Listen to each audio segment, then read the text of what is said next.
Olha aí mais um vídeo para você. Você está refletindo, estudando a Palavra de Deus. Se você não está inscrito, inscreva-se no canal. Clique ali, já vai se inscrevendo enquanto assiste o vídeo.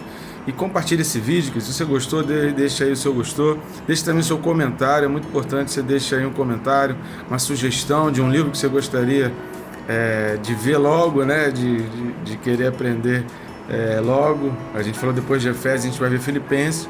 E aí depois de Filipenses, de repente a gente altera aí a sequência de acordo com o seu interesse. Mas compartilhe esses vídeos, que faz essa palavra chegar ao maior número de pessoas possíveis. Eu conto contigo para que a palavra de Deus seja espalhada e as pessoas comecem a entender a palavra. Amém? Querido, o texto desse vídeo está em Efésios capítulo 2 e a gente vai ler os versículos 14, 15 e 16, que eles fazem parte de um mesmo contexto. Tá bom? Diz assim a palavra: porque Ele é a nossa paz, o qual de ambos fez um, e derrubou o muro de separação entre nós, abolindo na sua carne a inimizade, isto é, a lei dos mandamentos, que consistia em ordenanças, para fazer em si mesmo de dois um novo homem, fazendo assim a paz, e reconciliar ambos com Deus em um corpo pela cruz, matando com ela a inimizade. Querido, aqui esse texto é bem profundo. Vou tentar ser bem sucinto aqui, mas qualquer dúvida você pode deixar nos comentários, que eu envio aí materiais, porque a gente precisa entender aqui a configuração, né, o plano, o mapa do templo de Jerusalém.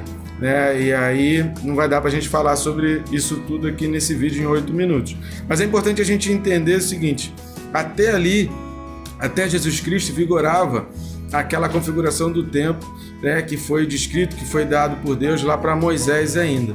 E no templo haviam uns muros que separavam, né? Tinha o lugar santíssimo, tinha o santo dos santos, tinha o pátio dos gentios, tinha o pátio para as mulheres, tinha os pátios onde só israelitas podiam ir, né? E tinha aquela área do santo dos santos, santíssimo, onde só os sacerdotes realmente podiam ir.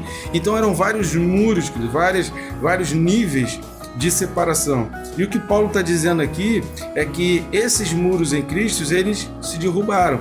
Não significa que gentios, né, nós que não somos do povo de Israel, não significa que nós nos tornamos judeus. Não significa que judeus se tornaram gentios. Mas não, que significa que todos se tornam um. Todos se tornam apenas um povo. Então esse muro de separação que Paulo está falando aqui. Paulo ele não está desprezando as ordenanças, as ordens de Deus, mas Paulo está falando que aquilo dali prefigurava, e aquilo dali era uma preparação, não para que houvesse a distinção, mas para que houvesse a união, porque a grande vontade de Deus, e isso está descrito lá no livro de Gênesis, é que o ser humano tivesse acesso direto até Deus. Mas esses muros eles foram criados por causa do pecado. Então foi necessário ter instituído essa divisão, esses muros, por causa do pecado, porque o homem precisava de sacrifícios para poder alcançar ali, mas o pecado ainda pesava no homem, e esse peso todo do pecado ele foi carregado por Jesus Cristo. Então, através e a partir de Jesus Cristo, esse peso do pecado sai. Então, se o muro foi colocado ali, ou se os muros foram colocados ali para trazer essas distinções, né? Entre o pátio das mulheres, pátio dos gentios, a área onde os israelitas chegam, a área onde só os sacerdotes chegam, a área onde apenas o sumo sacerdote chegava, porque aí nem os sacerdotes, nem os israelitas podiam ter acesso, apenas o sumo sacerdote teria acesso. Então, se todas essas divisões foram feitas por causa do pecado do povo, porque o povo não tinha essa compreensão, esse entendimento, e o povo não tinha essa purificação para ter, e se através de Jesus Cristo a gente tem um perdão completo dos pecados, se através de Jesus Cristo a gente recebe o Espírito Santo, se através de Jesus Cristo a gente passa a ser um, e aí aqui esse um aqui é em dois sentidos, né? Quando Paulo fala aqui que a gente passa a ser de ambos fez um, Paulo ele está aqui usando, né, de uma analogia, porque ele traz aqui, a gente vai ver no decorrer do texto, exatamente esses dois sentidos, tanto no sentido de gentios e judeus que passam a ser um, Gentios não, vou enfatizar isso porque é importante você entender, não significa que gentios se tornam judeus ou que judeus se tornam gentios, não é isso.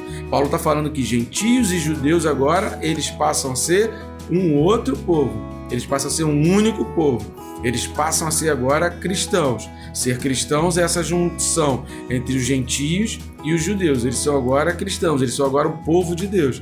Eles se tornam agora um único povo. E um outro sentido que Paulo fala de ambos fez um, é que agora de nós, seres humanos, pobres, mortais e pecadores, com Deus, agora nós somos um, porque essa foi a oração de Jesus. Pai, que nós sejamos um, que todos eles sejam um comigo, assim como eu sou um contigo. A gente vai falar isso quando a gente estudar o livro de João, que Jesus ele fez essa oração, que todos nós sejamos um em Cristo e em Cristo um com o Pai. Então todos um, nós, Cristo, judeus, gentios e Deus, que todos nós sejamos um. E essa reconciliação que Paulo está falando aqui, por quê? Porque um dia foi quebrado, um dia a comunhão entre o homem e Deus ela foi quebrada.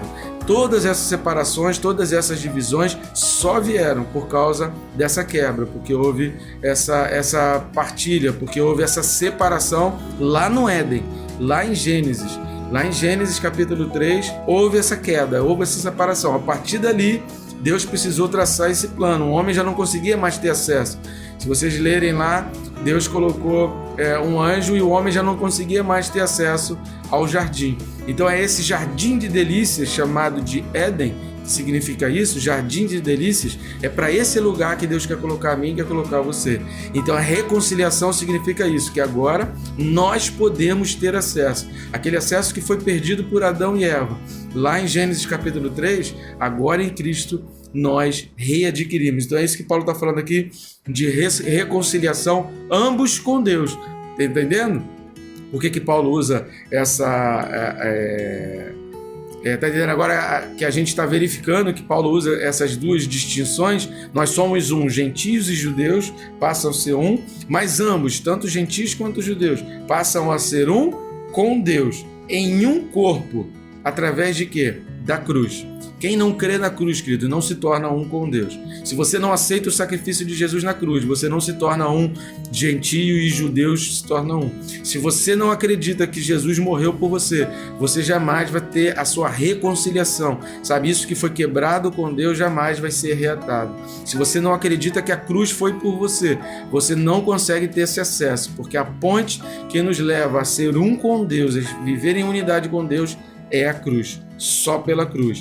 E aí essa inimizade que havia por causa do pecado, o pecado gerou essa inimizade, o pecado gerou, sabe, essa separação, o pecado traz o ódio, o pecado traz essa distinção, o pecado traz esse sentimento de inferioridade, essa inimizade se quebrou em Cristo Jesus. Então acredite em Cristo, querido, termine esse vídeo confessando os seus pecados para Deus, entregando na cruz e dizendo: Jesus, pela cruz, eu creio que os meus pecados estão perdoados, eu creio que eu sou salvo e eu sou um contigo. Toda essa barreira de inimizade já foi destruída em nome de Jesus. Então creia, porque só em Cristo a gente tem a reconciliação com Deus. Nós somos reconciliados e nos tornamos um com Deus. Amém, querido? Que Deus te abençoe rica e abundantemente.